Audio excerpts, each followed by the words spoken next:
Hello everyone, in this video I will be telling a story about the legend of Mount Rinjani. Dahulu kala, tak jauh dari pelabuhan Lembah terdapat sebuah kerajaan. Kerajaan ini dipimpin oleh seorang raja bijaksana bernama Datu Tuan. Sang raja selalu ditemani oleh permaisuri yang cantik bernama Dewi Mas. Suamiku, mari minum teh bersama saling hangat. Ah iya, terima kasih istriku. Wahai suamiku, belakangan ini engkau nampak murung. Sebenarnya apakah gerangan yang mengganggu pikiranmu? Istriku, aku sebenarnya berat mengatakannya kepadamu. Jangan khawatir suamiku. Katakan saja, cepat aku bisa mengurangi beban pikiranmu. Sebelumnya aku minta maaf istriku, seperti yang kau katakan, seperti yang kau ketahui. Kita telah lama berumah tangga, namun tak jua diberi momongan. Sementara aku kian tua, kita memerlukan penerus untuk memimpin kerajaan ini agar tetap makmur. Oleh karena itu, aku meminta izinmu supaya aku diperbolehkan menikah lagi untuk memperoleh keturunan. Sungguh merupakan keputusan yang berat, namun untuk kepentingan seluruh negeri, aku harus ikhlas atas semua keputusan yang Baginda ambil. Tentunya, Baginda telah memikirkannya matang-matang. Aku harus mendukungmu. Terima kasih wahai istriku, aku akan selalu tetap memperhatikanmu dan kasih sayangku padamu tak akan berubah. Ya suamiku, Tutuan semakin tercurah kepada Sunggar Tutul. Namun Dewi Mas tetap bersikap sabar. Ia selalu mendoakan suaminya dan semua rakyatnya agar tetap sejahtera. Hingga sebuah kabar mengejutkan terjadi. Dewi Mas tiba-tiba kabarkan hamil. Dewi Mas tentu saja merasa senang karena penantiannya selama ini telah terwujud. Akan tetapi, tidak semuanya merasa senang mendengar kabar kehamilan Dewi Mas. Ia adalah Sunggar Tutul, sang istri muda Datu Tuan. Hal ini tidak bisa dibiarkan begitu saja. Perhatian raja hanyalah untuk seorang. Sunggar Tutul segera menemui suaminya tersebut untuk membujuknya agar Dewi Mas tersingkir. Suamiku, apakah kamu sudah mendengar berita tentang kehamilan Dewi Mas? Apakah kamu tidak merasa janggal? Dia tiba-tiba hamil. Tentu hal ini bukan kabar yang bagus untuk dikabarkan kepada rakyat. Kau ada benarnya juga. Datu Tuan terhasut oleh perkataan Sunggar Tutul. Ia pun mengusir Dewi Mas keluar istana. Dewi Mas akhirnya diasingkan di sebuah gili atau pulau diantar oleh penyihir. Dewi Mas merasa sedih karena ia tinggal sendirian di sebuah pulau kecil yang tak berpenghuni. Selama di pulau tersebut, Dewi Mas bertahan hidup hanya dengan memakan tanaman sayur yang ada. Pada suatu hari, ada sebuah kapal berlabuh di gili tersebut. Kapal tersebut dipimpin oleh seorang nahkoda yang baik hati. Ketika nahkoda dan awak kapal turun, ia pun kaget karena bertemu dengan Dewi Mas. Kemudian, nahkoda tersebut disambut baik oleh Dewi Mas. Aku tidak menyangka di pulau terpencil ini ada yang tinggal. Terlebih, dia adalah seorang wanita yang sedang mengandung. Perkenalkan, namaku Dewi Mas Tuan Nahkoda. Aku telah berhari-hari tinggal di sini seorang diri. Sebenarnya apa yang membuatmu bisa sampai di tempat asing seperti ini? Dewi Mas pun menceritakan semua kejadian yang menimpanya kepada kepada nahkoda. Dewi Mas juga meminta tolong kepada nahkoda untuk bersedia mengantarkannya ke Pulau Bali. Sungguh sangat malam Mas Ibu, aku turut prihatin. Akan aku antar kamu ke Pulau Bali. Kebetulan arah kapalku juga sedang menuju ke sana. Akhirnya, nahkoda yang baik hati tersebut mengantarkan Dewi Mas menuju ke Bali.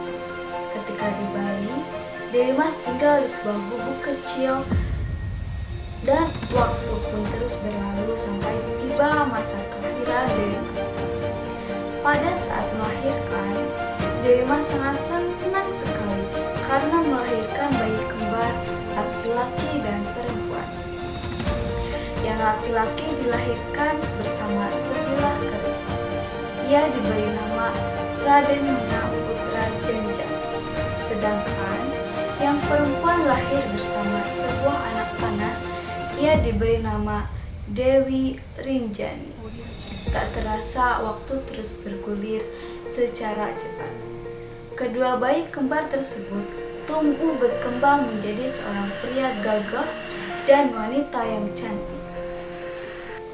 Suatu hari Raden Nuna Putra Janja menanyakan tentang jati dirinya lebih dalam. Ibu, bolehkah aku bertanya sesuatu hal? Tentu saja anakku. Apakah yang hendak kau tanyakan sebenarnya? Siapakah nama ayahku itu? Kenapa aku dan Dewi Rinjani berada di sini tanpa seorang ayah?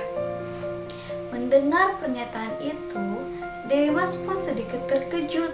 Kemudian, Dewi Mas pun mulai menceritakan semua kisah yang dialami kepada putranya tersebut. Mendengar semua cerita ibunya, Raden Nuna merasa tak percaya, kecewa sekaligus marah. Kejadian ini tidak bisa dibiarkan begitu saja. Ibu juga berhak mendapatkan kebahagiaan. Aku harus mencari dan menemui ayah. Tenangkanlah dirimu, Nak.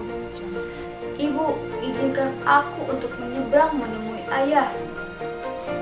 Karena niatmu tulus, ibu merestui kepergianmu.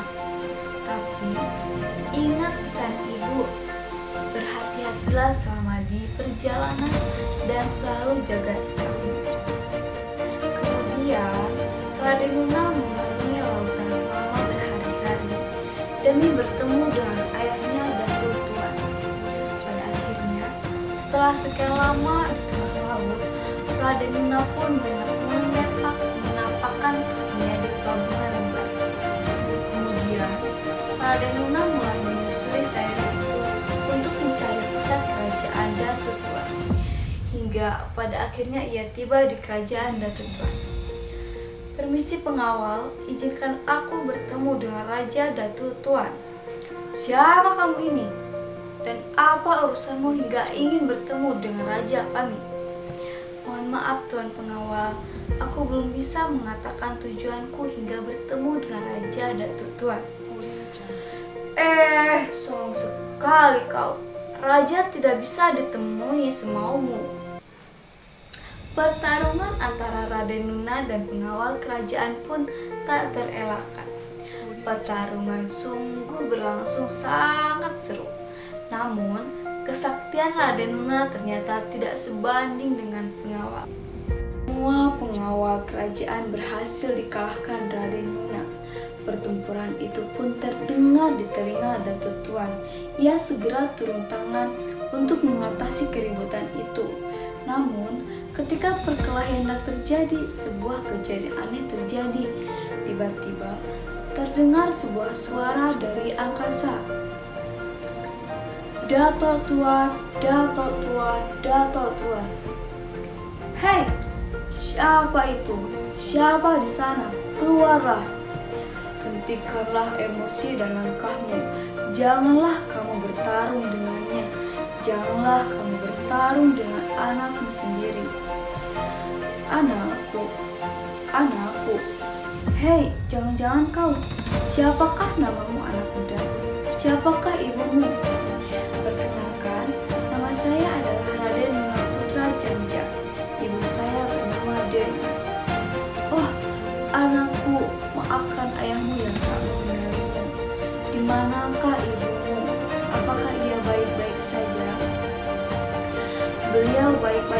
raja kaya. Akhirnya Datuk Tuan pun menjemput istrinya Dewi Mas untuk kembali ke istana. Sekembalinya ke istana kerajaan, Dewi Mas tidak menaruh dendam pada Sang Gartutul dan mereka pun hidup damai. Beberapa tahun kemudian, Raden Nuna kian bertambah dewasa dan ia menggantikan Datuk Tuan sebagai raja. Sementara itu, usia Datuk Tuan semakin tua, tetapi perilaku beliau nampak semakin bijaksana. Dewi Rinjani sering menemani ayahnya tersebut, hingga pada suatu hari Datuk Tuan mengajak sang putri untuk bertapa di gunung. Datuk Tuan bertapa dengan sungguh-sungguh dan khusyuk. Begitu pula dengan Dewi Rinjani, ia sungguh khusyuk dalam berdoa mohon kepada Sang Kuasa. Permohonannya agar kerajaan dan rakyatnya diberikan ketentraman dan kesejahteraan. Ternyata para jin di gunung tersebut mengetahui kekhusyuannya doa Dewi Rinjani, dan kemudian Dewi Rinjani pun diangkat sebagai ratu oleh para jin dan terus menetap di gunung tersebut. Gunung itu kini biasa dikenal sebagai Gunung Rinjani, gunung berapi tertinggi kedua di Indonesia.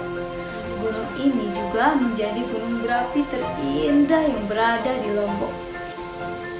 Tepatnya, Gunung Rinjani berada di bawah 4 kabupaten, yaitu Lombok Barat, Lombok Timur, Lombok Tengah, dan Lombok Utara.